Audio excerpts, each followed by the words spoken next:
বৈষম্যবিরোধী ছাত্র আন্দোলনকারীরা আজকে এই রংপুর মহানগরী সাহেবগঞ্জ রাস্তা অবরোধ করে এই সাহেবগঞ্জ স্কুল অ্যান্ড কলেজের যে অধ্যক্ষ রয়েছে তার অপসারণের দাবিতে আজকে এক দফা দাবিতে মানববন্ধন তারা রাস্তা অবরোধ করেছে। পাশাপাশি আপনাদের একটু আমি ক্যামেরায় দেখানোর চেষ্টা করছি যে এই যে এই বৈষম্য বিরোধী আন্দোলনের যে ছাত্র জনতা তারা আজকে কিন্তু এই প্রধান যে তাদের যে দাবি সেটি হচ্ছে যে এই অধ্যক্ষের অপসারণ চেয়েছে। এই অধ্যক্ষ এই কলেজের বিভিন্ন নিয়োগ বাণিজ্য থেকে শুরু করে বিভিন্ন অনিয়ম দুর্নীতি ইতিমধ্যেই তিনি করে এসেছে।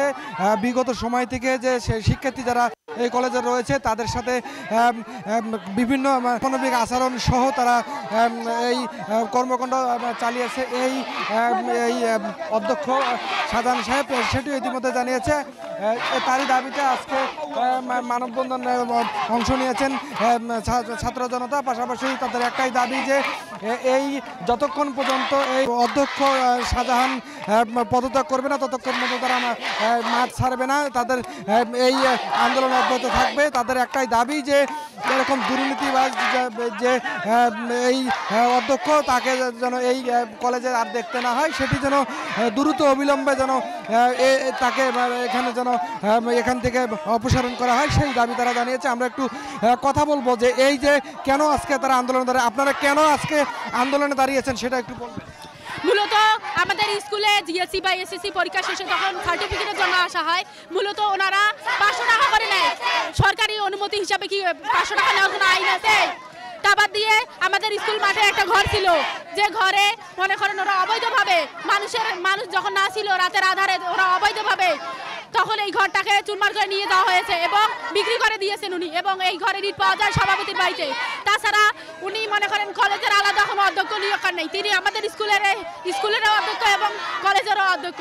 তাছাড়া উনি মনে করেন সময়ের অভাবে 3 দিনের সিগনেচার একদিন করে, আবার নিজের ইচ্ছা অনুযায়ী স্কুলে আসে না। তারপরে মনে করেন এখন স্কুল খুলছে হাতে, আবারও টানা 15 দিন স্কুলে আসে নাই। এখন আমরা এই সম্পর্কে হেড ম্যাডামকে জিজ্ঞেস করতে বলছি তখন উনি বলেন যে তোমরাকে জিজ্ঞেস করা।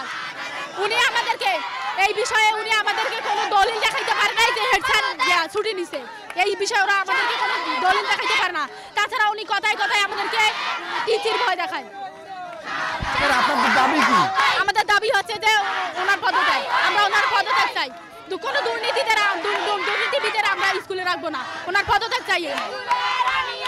আপনারা যেমন শুনলেন তাদের একটাই দাবি, যতক্ষণ পর্যন্ত তিনি পদত্যাগ করবেন না ততক্ষণ পর্যন্ত তারা রাজপথ ছাড়বেন না। আমরা আরেকটু কথা বলবো যে এই যে শিক্ষার্থীরা এখানে রাস্তা অবরোধ করে তারা এখানে মাঠে যে সাধারণ জনগণ ছিল তাদেরকে নিয়ে একসাথে একত্রিত হয়ে আজকে তাদের এক দফা দাবি বাস্তবায়নের লক্ষ্যে তারা এখানে অবরোধ করছে। আমরা একটু কথা বলবো, আপনি একটু জানাবেন যে আপনাদের আসলে চাওয়াটা কি? আমরা চাই এরকম দুর্নীতিবাজ শিক্ষক যেন কোনো তো থাকে না। আমাদের এনার দুর্নীতিবাজের মতো শিক্ষক আমাদের প্রয়োজন, কারণ প্রতি বছর আমাদের ক্রীড়া প্রতিযোগিতার টাকা আদায় করা হয়, কিন্তু ফলাফলের সময় ক্রীড়া প্রতিযোগিতার কোনো ফলাফল দেওয়া হয়, ফলাফলের বার্ষিক পরীক্ষা দেয়, কিন্তু আমাদের কোনো পুরস্কার বিতরণ করা হয় না। গত 3 বছর থেকে আমরা খেলা হলেও টাকা দেওয়া লাগে, কিন্তু খেলাতে যোগ দিলেও টাকা দেওয়া লাগে, না দিলেও যোগ দেওয়া লাগে। আমরা যদি যে শাহজাহানকে শুধু প্রতিবাদ করতে গেছিলাম, আমরা বলছি নিয়ম নিয়ে কিছু কথা বলছিলাম, তখন ম্যাডাম বলছিল যে ওনার ইচ্ছা, ওনার যদি 1 বছর পর আসে আবার 2 বছর পর আসে ওনার ইচ্ছা মতন আসে, এটা তো আর স্কুলের নিয়ম না। আমাদের উপর তো ওদের কোনো দায়িত্ব আছে, ওনাদের তো দায়িত্ব আছে আমাদের ঠিকভাবে প্রতিষ্ঠা করার জন্য, কিন্তু উনি সেটা না করে অন্যায়ভাবে প্রচার করতেছে। সরকার থেকে কিছু টাকা দেয় স্কুলে, সেটা আমাদেরকে সহযোগিতা না করে ওনারা সাথ করছেন। এরকম দুর্নীতিবাজ স্কুলে আমরা চাই না, এরকম শিক্ষক আমাদের দরকার নেই। শুনলেন যে আসলে এরকম দুর্নীতিবাজ যে শিক্ষক রয়েছে তাকে এই প্রতিষ্ঠানে তারা দেখতে চান না, তারা পদত্যাগ চেয়েছে। পাশাপাশি এই শিক্ষার্থী ও অভিভাবক যারা রয়েছেন তাদের একটাই দাবি যে তারা যদি আসলে এই প্রতিষ্ঠান থেকে পদত্যাগ না করে তারা এই রাজপথ ছাড়বে না। তারা এই যেমন আমাদের মাসিক বেতন অনেক টাকা বেড়ে নিচ্ছে, যেমন আমাদের স্কুলে স্যার অনেক লুটপাট করা শুরু করে দিচ্ছে, সে কারণে আমরা আমাদের স্যারের পদত্যাগ চাচ্ছি। তাদের সকলেরই একটাই দাবি যে এই সাহেবগঞ্জ স্কুল অ্যান্ড কলেজের যে অধ্যক্ষ রয়েছে শাহজাহান আলী তার পদত্যাগ তারা চেয়েছে, যতক্ষণ পর্যন্ত তার পদত্যাগ হবে না ততক্ষণ পর্যন্ত রাজপথ ছাড়বে না, সেটা ইতিমধ্যেই তাদের বক্তব্যের মধ্য দিয়ে জানিয়েছে। আমরা আরেক শিক্ষার্থীর সাথে একটু কথা বলে আমরা একটু জানবো এই যে আপনারা আন্দোলন করছেন, রাস্তা অবরোধ করে আন্দোলন করছেন, কেন আন্দোলন করছেন সেটা একটু বলবেন। এটা আমাদের আন্দোলন করার বিষয় হলো যে আমরা যা আছি ভাই বোন, সবাই স্টুডেন্ট মানে আমরা ভাই বোন, আমরা প্রতিষ্ঠানের কোনো ক্ষতি চাই না এবং আমরা প্রতিষ্ঠানে এমন শিক্ষক চাই, প্রধান শিক্ষক যিনি আমাদেরকে নিজের ছেলে মতো ভেবে আমাদের পড়া শিক্ষা অর্জন দেবে। শিক্ষা আমার চোরের হাত, সেটা চোর হবো কেন? আমরা শিক্ষিত জাতি, মূর্খ জাতি নয়। এখানে আমরা চাই যে যত লোক ভাই বোন আছে আমাদের কেউ বড় লোক না, সবাই গরিব মধ্যবিত্ত পরিবার। আমিও একজন গরিব, তাই হিসেবে বলতেছি আমার বাবা আমি চাই আমার বাবা চাই আমি একটু চাকরি করি, কিন্তু এখানে পড়া বিষয় নাই, তো চাকরি করবো কীভাবে আমরা?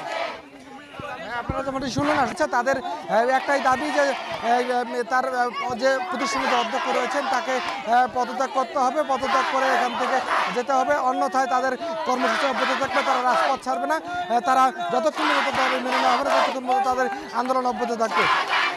এই ছিল আমার কাছে সাহেবগঞ্জ স্কুল অ্যান্ড কলেজের অধ্যক্ষের অপসারণের দাবিতে সংবাদ সম্মেলনের সর্বশেষ সংবাদ। Abdur Rahman Rasel, global television, Rangpur.